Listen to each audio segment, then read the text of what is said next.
Is this thing on?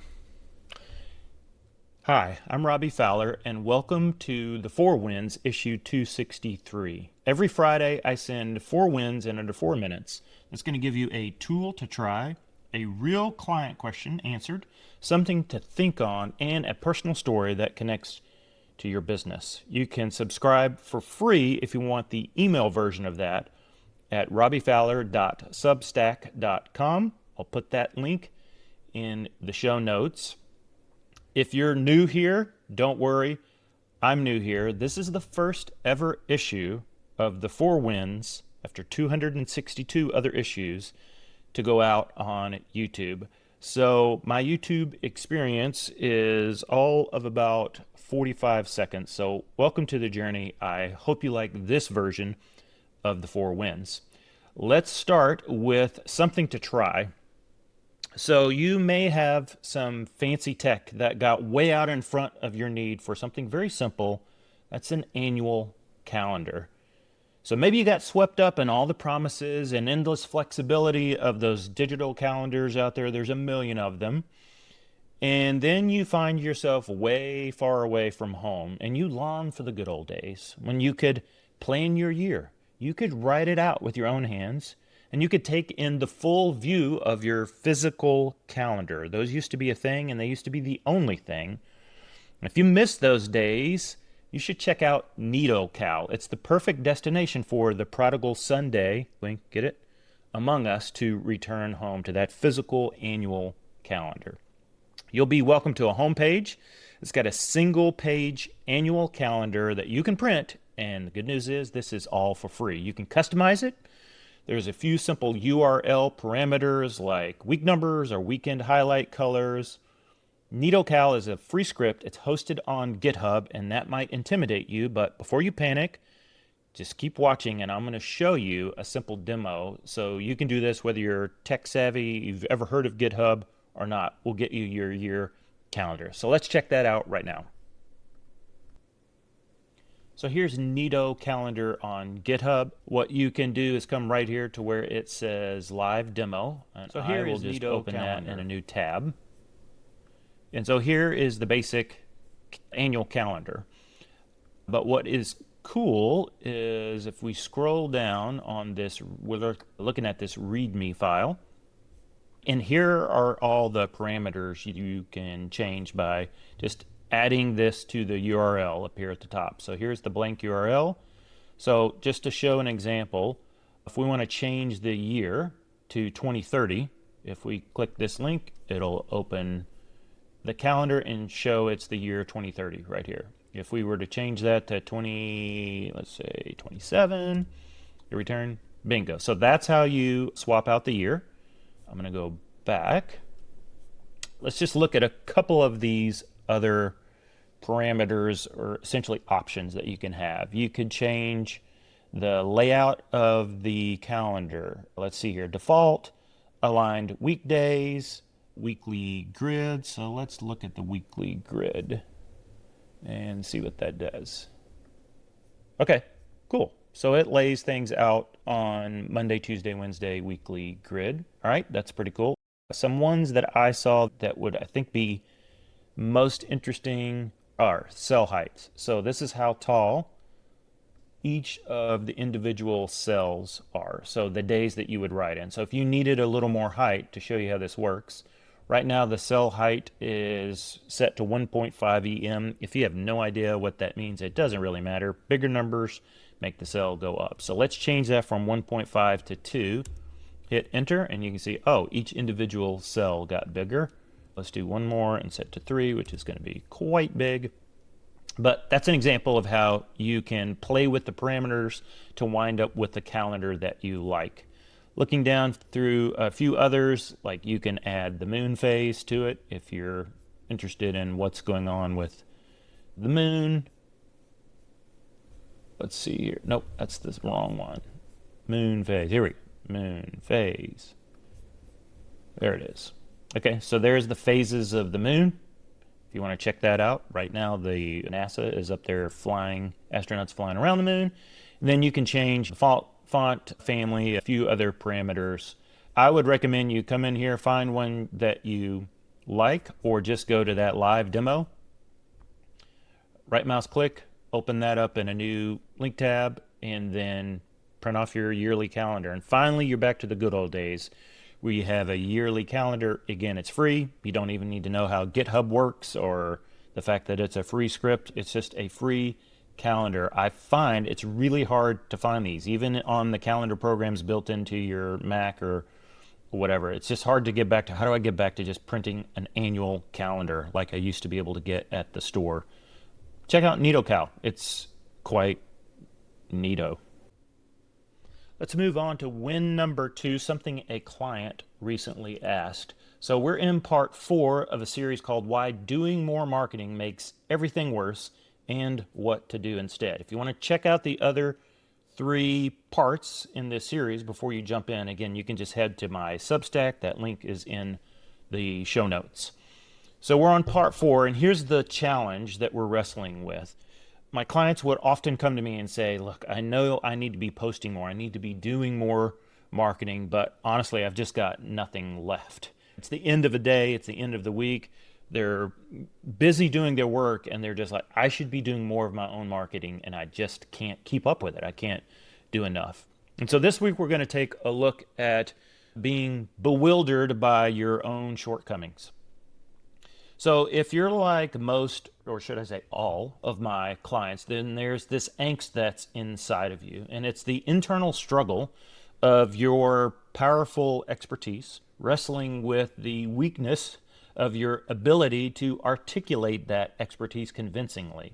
So there's this internal battle, like I'm really good at what I do, but externally I have a hard time articulating that out to the market. And so I know this, not just from witnessing this inside my clients, but I know this from running my own business, basically from looking in the mirror. So let me confess, by way of illustration, here are 2 literal quotes that I've pulled from call transcripts that are transcripts of me working with one of my clients. So these are clients that are paying me for my expertise. I'm helping them build their core marketing foundation. And this is the foundation we touched on in the last week's issue. So again, go check that out. So here is a direct quote from one of those transcripts. This is me talking to a client. Quote, I'm in another community where I paid to get someone else's help on the very thing that I do because I know I can't do this on my own. I can do it for everybody else, but when it comes to my own thing, I need outside help. I legitimately said that to one of my clients who's paying me to help him do that very thing. Here's a second one. Quote, so here's the honest truth, client. Where you guys struggle with communicating your business is the very same thing I struggle with in my own business. I help people do this all day, every day. And who's the one person I don't have the same core message mapped for yet? It's me, which is ridiculous. It's ridiculous. That is literally in the transcript. So what happens when your expertise soars, but your articulation of it sucks? Not being able to pour your own core message foundation, I find it quickly turns into this. You start thinking, maybe I'm not qualified to own the house then. If I can't pour the foundation, you start that self-doubt. Maybe I'm not qualified to own the house. And to combat that self-doubt, I see people typically go one of 2 ways. One, you double down on your expertise, because that's what you're good at, and then you just hope your ideal clients magically stumble through the doors. Or 2, you double down on your marketing activity, this flurry of activity. So you hire more expensive contractors with more impressive pedigrees, or you jump on the latest marketing trends only quickly to flame out. That lasts like a day or maybe a week. And so if you relate to any of that, just take a deep breath, relax, because I've got good news. The better you are at what you do, the worse you are at DIYing your own foundation, that core message foundation. That's what I have found. Because you suffer from the inevitable nose problem, is what I call it. And that is, you know too much about your area of expertise, and your nose is too close, like you're too down there in the weeds. You're just well beyond your actual client. So you need an objective outsider, someone who's far closer to your actual customer than you can ever be again. Like you can never go back to not knowing what you already know. And so that's why I built the lucid strategic sprint that I do with my clients the way that I did. It's usually 2 half days. I don't even do the classic VIP day because I want enough space where we can push hard for 3 or 4 hours, take the rest of the day off, come back and push hard for another 3 to 4 hours. It's intensive. It gets outside eyes on your foundation because the first thing we do when I'm working with somebody is to nail down that foundational core message. And just this week, I did that and revealed it to the client, and I saw the fireworks go off in another founder's heart once we uncovered that kind of core message foundation. Here's what that founder said. Quote, "That is exactly what we've been trying to say in bits and pieces. It's been in my heart, but I could never articulate it like you just said." Next time, we'll take a look at from feeling like a second job to feeling like a faucet. So tune in for part 5 of this series. Win number 3, something to think about. All it takes for me is about one mastermind hot seat to bring me back to this truth. Rules only get you so far, and what you need is wisdom. Now, wisdom is the hard-earned, I think lost art, of discerning between good and bad in all of life's complicated situations, which certainly includes running your own business. What to take or leave from any hot seat, at least for me, often requires wisdom. I get lots and lots of great advice, but that requires wisdom to sift through, not rules. Win number 4, something personal. No matter what the problem was, you had 10 ideas. Steve chimed in. He added this. Your superpower, to me at least, was how many ideas you had for somebody who got stuck. Now that was Steve giving me feedback on his experience of me from a mastermind group that I ran. Now I want you to contrast that with my experience of me. Sound a little bit like Austin Powers. On the positive side, I love ideas. I've always considered myself creative, even if my canvas these days is mostly ideas. For this, I think my mom is to blame. Growing up, she fiercely rewarded creativity, is how I would put it. For example, rain was a gift. It was an outdoor kitchen for pie making. It was not mud to be avoided. So ideas, yeah, I'm an idea factory, and so you're welcome, Steve. The problem with idea factories is that they create pollution. And that very pollution that an idea factory like mine creates, it threatens everything the factory comes into contact with, and eventually the factory itself. Let me pause real quick because I can hear my dad right now. He's been at work all day. He's been managing school budgets, bus routes, angry school board members. He's lying on his side in front of our old humongous console TV, and he's watching the evening news. This was a really big deal before the internet because it's how you connected with the outside world. Bubba, can you just stop the noise pollution? He'd smile. It was a mixture of a joke with 3 espresso shots of serious. He wanted to hear about the world beyond the own world he had been consumed in that day, and he wanted to hear that on the news over me tinkering on the piano in the next room.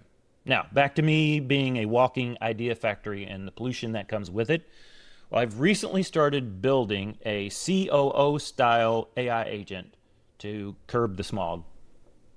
Somewhere swimming in my solopreneur consulting sea of ideas, I need the ability to come up for air and to reorient. And so that's just a poetic way of me reframing like, hey, bro, get me back up to speed before my next client call because of all these ideas. In other words, I'm building an agent who actually confronts my weaknesses, calls me out, and helps me navigate the dense landscape of ideas that are scattered across notes and transcripts and even my own memory.